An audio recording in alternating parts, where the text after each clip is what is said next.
Cuba just got 3G. It cannot be overestimated what kind of impact this will have on the country.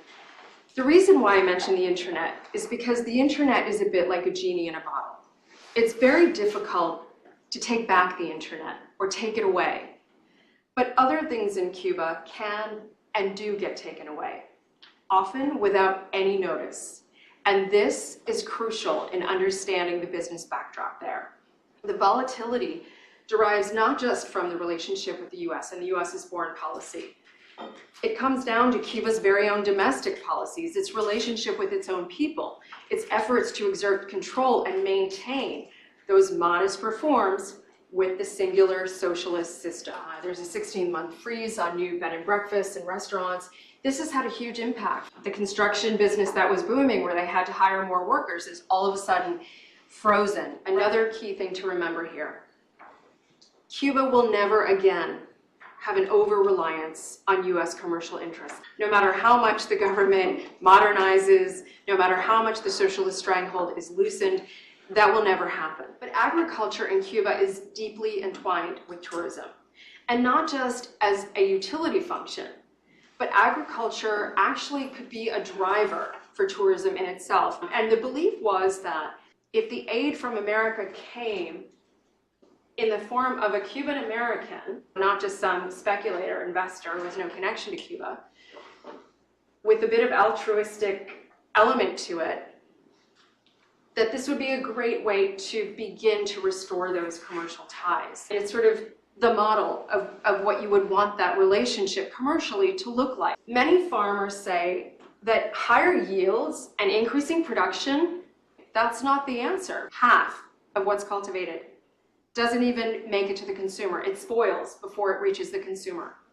Many farms, including the two that I visited, are in very close proximity to the special economic zone, the Port of Mariel. All they need to do is set up the appropriate refrigeration and storage facilities, and that could improve domestic distribution, that could facilitate export. Cuba has a rich history of innovation and achievement in medicine. Castro took a very, very aggressive approach to preventive medicine. There are two areas under this umbrella with the most potential for growth, and that's medical tourism and pharmaceuticals. So if we start with pharmaceuticals, the most publicized drug is a drug called Simovax. This uses your own immune system, so it's much safer, there are fewer side effects, and most importantly, it's a hell of a lot cheaper. I interviewed a gentleman who is now 9 years post-diagnosis of non-small cell lung cancer, and he's preparing for his annual medical trip to Cuba next month. The potential for this drug is huge. The intention is to apply for FDA approval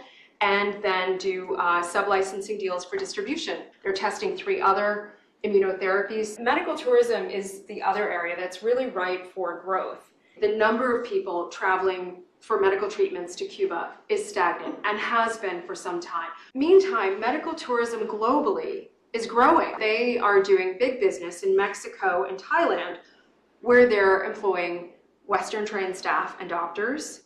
They have superior customer service, and they have luxury amenities. But here's the thing, Cuba's approach and its techniques are unique, and it's why patients come back, because it works. It's going to take a change in US administration, of course, because only when that relationship is positive can things really flourish. But it's also going to take a proper and full regime change in Cuba. And as we know with other emerging markets, that can take a generation.